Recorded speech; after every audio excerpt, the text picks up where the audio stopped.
दोस्तों, आज फिर से हम आपके सामने आए हैं एक नया विषय लेकर कि किस तरह से आप गोबर की खाद को एक अच्छी खाद बना सकते हैं और महंगे यूरिया, पेस्टिसाइड इन सभी से आप बच सकते हैं। तो दोस्तों, सबसे पहले मैं आपको यही बात रखना चाहूँगा कि जब भी आप गोबर की खाद बनाते हैं उसमें थोड़ा जो भी सामग्री घर की है, जैसे छाछ है, गुड़ है, आटा है, वो सारी चीज़ों का घोल बनाकर अगर उसमें आप स्प्रे करेंगे, एक उसमें कई तरीके हैं कि जैसे आप जीवामृत छिड़क देते हैं, तो एक तो वो अलग मेथड हो गया। उसमें यदि आप इतना भी नहीं करना चाहते हैं तो एक सबसे सस्ता आसान तरीका मैं आपको बताऊंगा और आपको रिज़ल्ट भी दिखाऊंगा कि हमारे पास में किस तरह से हमने जो है गोबर की खाद को एक अच्छी खाद के रूप में परिवर्तित किया है। तो जितने किसान भाई हमारी वीडियो देख रहे हैं वो उनसे यही गुजारिश होगी कि ज़्यादा से ज़्यादा लोग इसको सब्सक्राइब करें, चैनल को लाइक और शेयर ज़रूर कर दें। तो चलिए दोस्तों, शुरू करते हैं आज का विषय। दोस्तों, आप देख सकते हैं ये जो हमारी जो गोबर की खाद है ये अच्छी तरह जो है गल चुकी है और ये देखिए इसमें किसी तरह का कोई भी उत्पाद जो है नहीं मिलाया गया और देखो जीवाणुओं की संख्या इसमें कितनी है। और ज़्यादा पुरानी जो है ये खाद है नहीं। ये देखो ऊपर जो है इसमें जो है जो जंगली केंचुए हैं, जो नेचुरल केंचुए हैं, उनके द्वारा ये जो है ये बनाई गई, क्योंकि ऊपर की जो परत है आप देख सकते हैं ये सूख चुकी है। लेकिन अगर हम नीचे देखेंगे तो नीचे बहुत अच्छी भुरभुरी और पौधों के लिए बहुत ही ज़बरदस्त जो है ये खाद है। और ये जो खाद है ये हमने बनाई कैसे और इसका तरीका क्या है और आप इसको कैसे अपने घर पर बना सकते हैं। और ये जो खाद है ये पूरी तरह से जो है पक चुकी है। आप देखेंगे इसमें जीवाणु और नमी, इसकी जो नमी है वो भी इसकी जो है ख़त्म नहीं हुई है, नमी भी इसमें बहुत ज़बरदस्त और बरकरार है। तो दोस्तों, इसमें हमने ऐसा क्या किया है कि जिससे कि ये जो हमारी जो खाद है ये इस तरह से बिना किसी श्रम के इतनी अच्छी और ज़बरदस्त खाद जो है हमारी तैयार हुई है। आप देख सकते हैं, इसका रंग भी आप देख सकते हैं। तो ये जो खाद है दोस्तों, इसमें सिंपल हमने कुछ ज़्यादा बड़ी इसमें कोई चीज़ नहीं हमने मिलाई है। इसमें केवल छाछ का, गौमूत्र का, दूसरा गुड़ का घोल और इसमें जो है हमने आटा, चाहे वो आप मक्का का या फिर किसी भी चीज़ का आप मिला सकते हैं। और ये जो खेत की मिट्टी है इसमें अलग से कुछ आपने मिलाने की ज़रूरत नहीं है। ये जो आपने जैसे ये गोबर जो है, जब आप फ्रेश गोबर लेके आते हैं अपने खेत में आप डाल देते हैं, तो खेत में डालने के बाद उस गोबर को आप 2-3 बार जब आप काट देते हैं, यदि आपके पास उतना भी समय नहीं है काटने का भी गोबर, कि जैसे हम कई बार फावले से उसको या फिर किसी भी उपकरण से हम उसको काट देते हैं, बीच में से काट कर उसके 2 हिस्से या 4 हिस्से कर देते हैं, जिससे कि उसकी जो गर्मी है वो निकल जाए।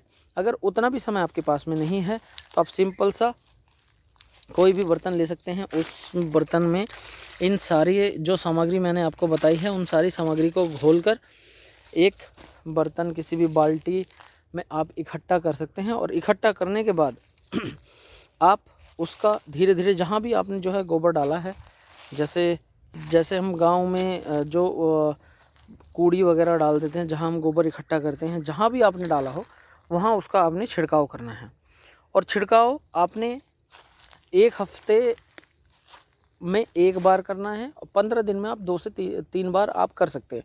तो 3 बार जब आप स्प्रे कर देंगे उसके बाद 15 दिन उसको या तो आप खुला भी छोड़ सकते हैं और आप उसको ढक कर भी रख सकते हैं, यदि आपके पास पुआल वगैरह है तो। यदि आपका जहाँ गोबर पड़ा है उसके ऊपर अगर पौधे हैं, पेड़ हैं, तो आपको उसे ढकने की कोई आवश्यकता है नहीं। और यदि आपके जो गोबर है उसके ऊपर छाया नहीं है तो आप उस पर कुछ भी, जैसे पुआल या फिर इस तरह की जो खरपतवार हैं, इनको इस तरह से आप ढक सकते हैं, जिससे कि जो आपका गोबर है उसमें नमी बनी रहे। तो ये जो हमारी जो खाद है इसमें एक तो ऊपर पौधे हो गए, पौधों से जो है जो सूरज की रोशनी है वो डायरेक्ट इस पर नहीं आ पाती है, तो एक तो ये फ़ायदा हो गया। दूसरा, जो पत्ते हैं उसके झड़ कर इस पर एक अच्छा आवरण जो छाया जो है वो बना दी है। तो आप छाया के लिए कुछ भी इस्तेमाल कर सकते हैं। आपकी जो है खेत के जितने भी खरपतवार हैं वो आप उस पर ढक सकते हैं, डाल सकते हैं, और आपको 1 महीने के लिए उसको छोड़ देना है। उसमें किसी तरह का आपने कुछ हलचल उसमें करने की आवश्यकता नहीं। जैसे लोग बाग हम किसान लोग खेत में छोड़ देते हैं गोबर डाल के, तो इसी तरह से आपने छोड़ देना। उसमें कोई ज़्यादा देख रेख की ज़रूरत नहीं है कि भाई मैं ये देखूं, जैसे कि केंचुई खाद में हम देखते हैं कि 15 दिन बाद मेरी खाद गली बनी या नहीं बनी। तो और गर्मियों में तो ये सबसे जल्दी पककर जो है तैयार हो जाती है। आप इस खाद का आप रंग देख सकते हैं, और इस खाद की जो है क्वालिटी आप देख सकते हैं। देखिए ये जो है, इसमें अलग से कोई केंचुआ हमने नहीं डाला है, लेकिन जो खेत के अंदर जो केंचुए हैं उन्हीं केंचुओं ने इसमें आकर जो है नमी बना दी है ये। और हमने इसमें कुछ नहीं किया। आप देख सकते हैं कीटाणुओं की संख्या इसमें कितनी है। तो ये वही जीवाणु और कीटाणु हैं जो हमारी जो खेती को जीवन प्रदान करते हैं। आप देख सकते हैं बहुत ही उम्दा और उच्च क्वालिटी की खाद है। यदि आप डायरेक्ट गोबर गिरते हैं तो उसमें दीमक का खतरा रहता है, लेकिन इसमें जो है दीमक का कोई खतरा नहीं है। और इस खाद को आप जो है पैक कर बाज़ार में भी बेच सकते हैं यदि आप चाहते हैं तो। बहुत अच्छे इसके रिज़ल्ट हैं।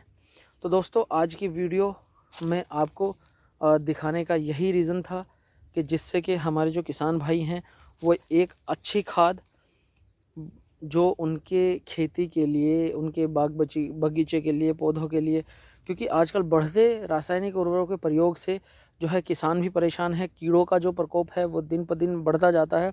और इस खाद का एक फ़ायदा और होगा दोस्तों, यदि आपके खेत में कोई कीट का प्रकोप है तो धीरे धीरे यदि आप इस प्रकार की खाद का प्रयोग करते हैं तो उस कीट का जो है प्रकोप भी आपके खेत से स्वतः ही चला जाएगा। क्योंकि जो अच्छे जो कीट होते हैं वो जो हमारी खेती को नुकसान पहुंचाते हैं, उन कीटों को अपना भोजन बना लेते हैं, जिससे कि हमारी जो खेती है उसमें पैदावार अच्छी होती है और हमारे किसान भाइयों को मुनाफा होता है। तो दोस्तों मेरा यही प्रयास रहेगा कि कम से कम खर्च में एक अच्छी पैदावार हमारे किसान भाई कैसे कर सके। और ये हमने प्रण लिया है कि हमें अपने जो किसान भाई हैं उनकी आय को 2 गुना 3 गुना हमें करना ही है। हम किसी के भरोसे रहकर जो है किसी के ऊपर चीज़ें डालकर कुछ नहीं कर सकते। तो हमें खुद ही अपने आप को स्वावलंबी बनाना पड़ेगा और हमें ये दिखाना पड़ेगा कि किसान अपने आप में एक बहुत बड़ी ताकत है जो बहुत बड़ा बिजनेस इस खेती को बना सकती है। तो दोस्तों आज की वीडियो आपको कैसी लगी कमेंट बॉक्स में कमेंट कर हमें अवश्य बताएं। तरह की नई जानकारियां हम आपके लिए लेकर आते रहें। तो आज की वीडियो हम यहीं पर समाप्त करते हैं। आगे की वीडियो में आपसे फिर से मुलाकात होगी। तब तक के लिए नमस्कार, जय हिंद, जय भारत।